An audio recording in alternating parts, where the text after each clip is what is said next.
Factory का भारी shutter धीरे धीरे ऊपर उठता है। अंदर मशीन की लगातार गूंज सुनाई दे रही है।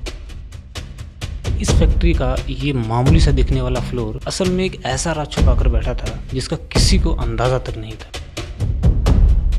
इसी फ्लोर के नीचे करीब 12 फुट गहराई में एक इंसान की लाश करीब 2 साल से इसी गड्ढे में पड़ी हुई थी। करीब 2 साल तक किसी को भी अंदाजा तक नहीं हुआ कि जिस जमीन पर लोग रोज चल रहे हैं उसके नीचे एक लाश दबी हुई है। आखिर ऐसा क्या हुआ जिससे छुपाने के लिए ये कहानी पूरी 2 साल तक दोहराई जाती रही।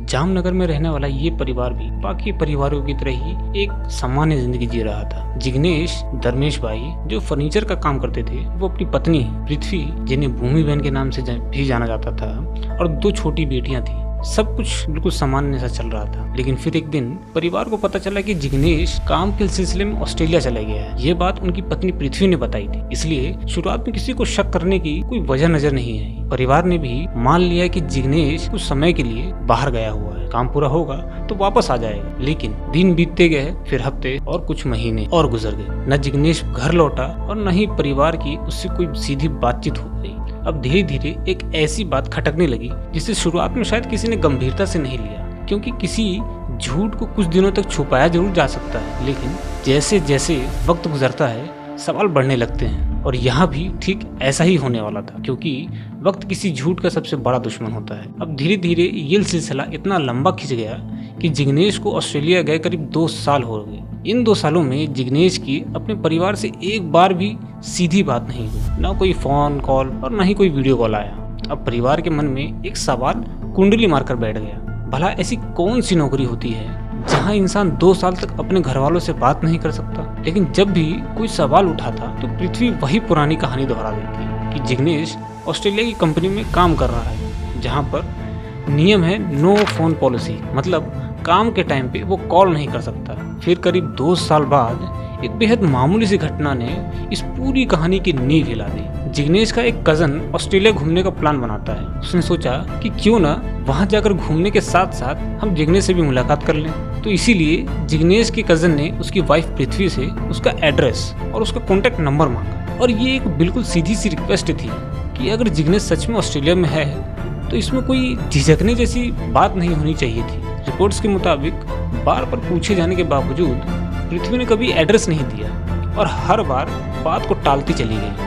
और यहीं से इस परिवार का शक यकीन में बदलने लगा। अब सवाल ये नहीं था कि जिग्नेश फोन क्यों नहीं उठा रहा है या फोन क्यों नहीं कर रहा है। अब सवाल ये था, क्या जिग्नेश सच में ऑस्ट्रेलिया में है भी या नहीं।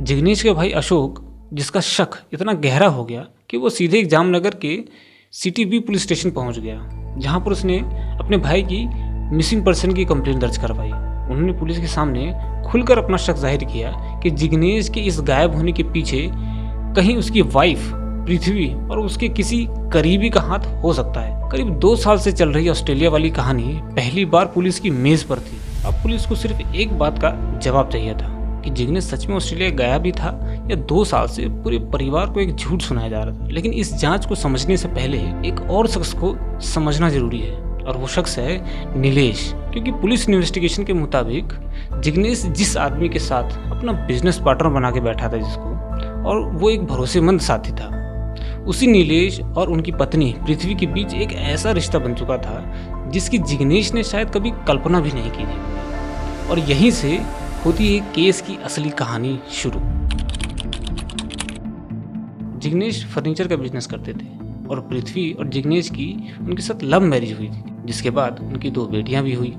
बाहर से देखे तो ये एक कॉमन फैमिली की कहानी थी। पति अपना बिजनेस संभाल रहा था और पत्नी और 2 बेटियों की जिंदगी अपनी रफ्तार से चल रही थी। लेकिन इसी दौरान उनकी जिंदगी में एक और शख्स आया। उसका नाम था नीलेश मनसुख भाई। और नीलेश की एंट्री किसी अजनबी की तरह नहीं हुई थी। उसे जिग्नेश से मिलाने वाला शख्स कोई और नहीं बल्कि उसकी वाइफ पृथ्वी ही थी। पृथ्वी ने जिग्नेश को बताया कि नीलेश भी बिजनेस करता है, अगर दोनों साथ मिलकर काम करे तो शायद कुछ अच्छा शुरू किया जा सकता है। और जिग्नेश को इसमें कुछ गलत भी नहीं लगा। आखिर सुझाव उनकी अपनी पत्नी की तरफ से आया था, इसलिए शक करने की कोई वजह भी सामने नहीं थी। इसके बाद जिग्नेश और नीलेश ने जामनगर के दारेड GIDC इंडस्ट्रियल एरिया में एक फैक्ट्री शेड किराए पर लिया और दोनों ने साथ काम करना शुरू कर दिया। जिग्नेश के लिए नीलेश अब उनका बिजनेस पार्टनर था, एक ऐसा आदमी जिसके साथ वो रोज मिलते हैं, काम की बातें करते हैं और बिजनेस के फैसले लेते हैं। लेकिन जिग्नेश जिस आदमी पर बिजनेस में भरोसा कर रहे थे,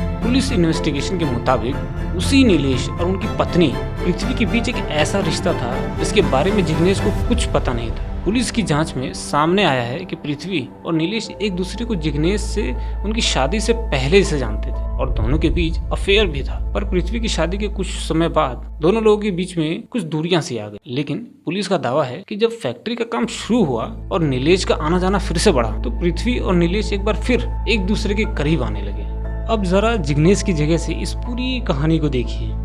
जिस आदमी के साथ वो रोज बैठकर बिजनेस की प्लानिंग कर रहा था और जिस इंसान पर भरोसा करके उसके साथ जो फैक्ट्री शुरू की थी, पुलिस इन्वेस्टिगेशन के मुताबिक उसी आदमी का उनकी पत्नी के साथ अफेयर चल रहा था और जिग्नेश को इसकी भनक तक नहीं थी। उनके लिए नीलेश अभी सिर्फ एक बिजनेस पार्टनर था उनका। लेकिन ये सब ज्यादा दिनों तक नहीं चल सका। फैक्ट्री शुरू हुए भी ज्यादा वक्त नहीं हुआ, अचानक जिग्नेश गायब हो गया और उसके गायब होते ही एक नई कहानी शुरू हो गई। परिवार ने जिग्नेश के बारे में पूछा तो पृथ्वी की तरफ से बताया गया कि जिग्नेश ऑस्ट्रेलिया चले गया है काम के सिलसिले में। घर वालों ने शुरुआत में इस बात पर भरोसा भी कर लिया, लेकिन उन्हें उस वक्त ये नहीं पता था कि पुलिस इन्वेस्टिगेशन के मुताबिक जिग्नेश के गायब होने से ठीक पहले इसी डेरेड GIDC वाली फैक्ट्री में कुछ ऐसा हो चुका था जिसकी सच्चाई अगले करीब 2 साल तक बाहर नहीं आने वाली थी। और अब ये सच्चाई सामने आई तो उसका रास्ता ऑस्ट्रेलिया से नहीं बल्कि इसी फैक्ट्री के फ्लोर के नीचे जाकर खत्म हुआ। लेकिन वहां तक पहुंचने से पहले पुलिस के सामने सबसे बड़ा सवाल ये था कि क्या जिग्नेश कभी ऑस्ट्रेलिया गया भी था या नहीं। पुलिस ने इसी सवाल का जवाब तलाशना शुरू किया और जांच की शुरुआत में ही उन्हें एक ऐसी बात पता चली जिसने पृथ्वी की ऑस्ट्रेलिया वाली कहानी पर एक बड़ा सवाल खड़ा कर दिया। अब पुलिस के सामने तस्वीर काफी हद तक साफ होने लगी थी, क्योंकि ऑस्ट्रेलिया वाली कहानी पर परिवार करीब 2 साल से भरोसा करता रहा। उसे साबित करने वाला एक भी पक्का रिकॉर्ड मौजूद नहीं था। यहीं से इन्वेस्टिगेशन का रुख पृथ्वी की तरफ मुड़ने लगा। पुलिस ने पृथ्वी को हिरासत में लेकर पूछताछ शुरू की, साथ ही नीलेश के कॉल रिकॉर्ड्स को भी जांच का हिस्सा बनाया। अब पुलिस के पास सिर्फ सवाल नहीं थे, कुछ ऐसी जानकारियां भी थी जिनका जवाब सीधे पृथ्वी से मांगा जा रहा था। पुलिस इन्वेस्टिगेशन के मुताबिक जैसे जैसे पूछताछ आगे बढ़ी, पृथ्वी के लिए ऑस्ट्रेलिया वाली कहानी पर टिके रहना बहुत मुश्किल हो गया। ट्रैवल रिकॉर्ड्स कुछ और इशारा कर रहे थे और कॉल रिकॉर्ड्स कुछ और पुलिस का हर सवाल कहानी की एक नई परत उधेड़ रहा है। पूछताछ एक ऐसे मोड़ पे पहुंची जहां पुलिस के सामने जिग्नेश के गायब होने वाली रात की कहानी सामने आनी शुरू हो गई। पुलिस के मुताबिक ये तारीख थी 31 मई 2024, जब उस रात जिग्नेश को उसी के डेरेड GIDC फैक्ट्री में बुलाया गया था जहां वो नीलेश के साथ बिजनेस करता था। तो बुलाने की वजह कोई झगड़ा या कोई बिजनेस मीटिंग नहीं थी, बल्कि नीलेश ने जिग्नेश को ये कहकर बुलाया कि दोनों साथ में बैठकर एक छोटी सी दारू पार्टी करेंगे। और जिग्नेश के लिए शायद इसमें शक करने जैसी कोई बात भी नहीं थी, क्योंकि वो जगह उनकी जानी पहचानी थी और नीलेश उनका बिजनेस पार्टनर भी था। लेकिन पुलिस इन्वेस्टिगेशन में जो आरोप सामने आया है उसके मुताबिक उस रात फैक्ट्री में रखी शराब सिर्फ एक पार्टी का हिस्सा नहीं थी। पुलिस का आरोप है कि जिग्नेश को दी गई शराब में एक जहरीला पदार्थ मिलाया गया था और वो पदार्थ था साइनाइड। और यहीं से 31 मई की वो रात एक साधारण सी लिक्वर पार्टी से बदलकर इस केस की सबसे खौफनाक हिस्सा बन जाती है। लेकिन जिग्नेश की मौत के बाद पुलिस के मुताबिक आरोपियों के सामने एक बड़ी समस्या थी, वो ये कि अब जिग्नेश की बॉडी का क्या किया जाए। पुलिस के मुताबिक लाश को छुपाने के लिए जो तरीका अपनाया गया उसी की वजह से करीब 2 साल तक किसी को अंदाजा तक नहीं हुआ कि जिग्नेश के साथ आखिरकार हुआ क्या था। पर इसका जवाब कहीं दूर नहीं था, वो डेरेड GIDC की उसी फैक्ट्री के फ्लोर के नीचे छुपाया हुआ था। पुलिस इन्वेस्टिगेशन के मुताबिक जिग्नेश की मौत के बाद सबसे बड़ा सवाल ये था कि बॉडी को ऐसी कौन सी जगह छुपाया जाए जहां किसी को आसानी से शक न हो। और इसके लिए उन लोगों ने वही फैक्ट्री चुनी जहां जिग्नेश और नीलेश ने साथ मिलकर बिजनेस शुरू किया था। पुलिस का कहना है कि फैक्ट्री के अंदर करीब 12 फुट गहरा गड्ढा खोदा गया और जिग्नेश की बॉडी को उसी गड्ढे में डालने के बाद ऊपर से मिट्टी भर दी गई। लेकिन सिर्फ मिट्टी से गड्ढा भर देना काफी नहीं था, क्योंकि उस जमीन को देखकर किसी को भी शक हो सकता था। इसीलिए पुलिस के मुताबिक उस जगह को ऊपर से करीब 1 फुट मोटी कंक्रीट की लेयर से सील कर दिया गया।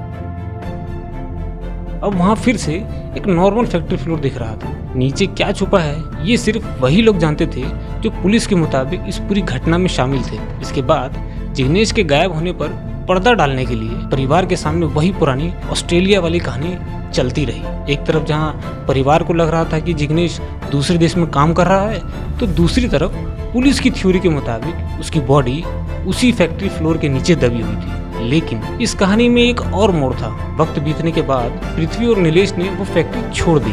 जब पुलिस की इन्वेस्टिगेशन करीब 2 साल बाद उस फैक्ट्री तक पहुंची, तो वहां कोई और नया किराएदार अपना काम कर रहा था। उस नए किराएदार को शायद अंदाजा भी नहीं था कि जिस फ्लोर पर रोज काम कर रहा है, पुलिस उसी फ्लोर के नीचे एक मिसिंग बिजनेसमैन को ढूंढने वाली है। पुलिस टीम एएसपी प्रतिभा की अगुवाई में फैक्ट्री पहुंचती है। पुलिस के पास अब उस जगह की जानकारी थी जहां जिग्नेश की बॉडी छुपाए जाने की बात सामने आई थी। आरोपी को साथ लेकर क्राइम सीन रिकंस्ट्रक्ट किया गया और फैक्ट्री के अंदर उस स्पेसिफिक जगह की पहचान की गई। अब पुलिस को कंक्रीट के नीचे देखना था। ड्रिल मशीन मंगवाई गई, फ्लोर तोड़ने का काम शुरू हुआ। कंक्रीट की मोटी लेयर को तोड़ना आसान नहीं था। धीरे धीरे फ्लोर को तोड़ा गया और नीचे की मिट्टी तक पहुंचने का रास्ता बनाया गया। अब खुदाई शुरू हुई।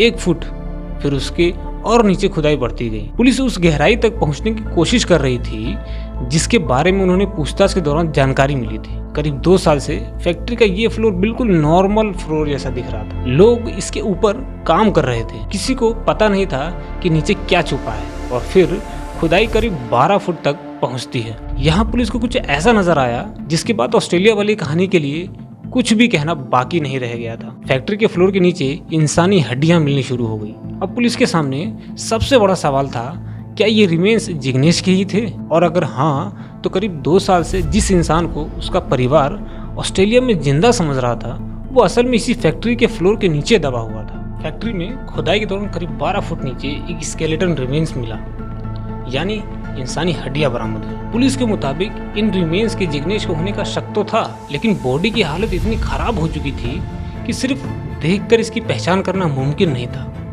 इसलिए अंतिम पुष्टि के लिए डीएनए प्रोफाइलिंग का सहारा लिया जाना था। और यही वो फोरेंसिक कदम है जिसका नतीजा अदालत में सबूत के तौर पर एक अहम भूमिका निभाएगा। जरा इस पूरी कहानी को एक बार उस परिवार की नजर से देखिए, जहां पर उसकी खुद की वाइफ करीब 2 साल तक जिग्नेश के परिवार को ये बोल रही थी कि वो ऑस्ट्रेलिया में है और कंपनी के नियमों की वजह से वो फोन पर बात नहीं कर सकता, जिससे कि घर वालों को शक न हो और वो जिग्नेश के लौटने का इंतजार ही करते रहे। लेकिन पुलिस इन्वेस्टिगेशन के मुताबिक जिस वक्त परिवार जिग्नेश को ऑस्ट्रेलिया में समझ रहा था, उसी वक्त उनकी बॉडी डेरेड जीआईडीसी की फैक्ट्री के फ्लोर के नीचे दबी हुई थी। पुलिस की जांच यहीं खत्म नहीं हुई। इस केस में पृथ्वी और नीलेश के साथ एक और नाम सामने आया, बलवीर वर्मा। पुलिस ने पृथ्वी, नीलेश और बलवीर वर्मा तीनों को गिरफ्तार कर लिया। अब पुलिस के सामने जिग्नेश के गायब होने से लेकर फैक्ट्री के फ्लोर के नीचे रिमेन्स मिलने तक की पूरी कहानी की कड़ियां मौजूद थी, जिन्हें आगे कानूनी प्रक्रिया में सबूतों के साथ परखा जाना था। और यहाँ एक बात समझना जरूरी है कि पुलिस का किसी को गिरफ्तार करना या उस पर आरोप लगाना अपने आप में उसे दोषी साबित नहीं करता। इस केस में भी अंतिम फैसला कोर्ट करेगा और फोरेंसिक एविडेंस की ही अहम भूमिका होगी। पुलिस जांच में सामने आए आरोपों और कोर्ट के अंतिम फैसले के बीच का फर्क हमें हमेशा याद रखना चाहिए। लेकिन इस केस का एक हिस्सा ऐसा है जिसके लिए किसी कोर्ट के फैसले का इंतजार नहीं करना पड़ता, और वो है एक परिवार का करीब 2 साल तक जिग्नेश का इंतजार करना।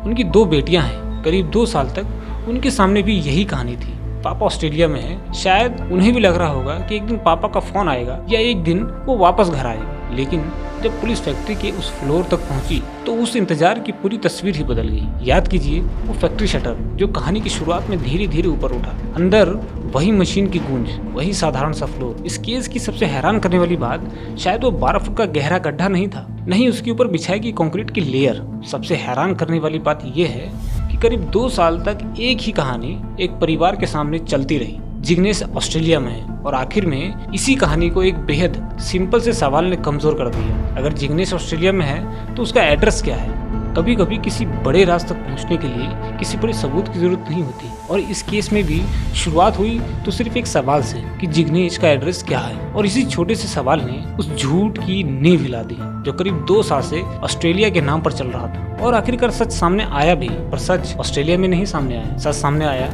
उस फैक्ट्री के फ्लोर के नीचे तकरीबन 12 फुट गहराई में।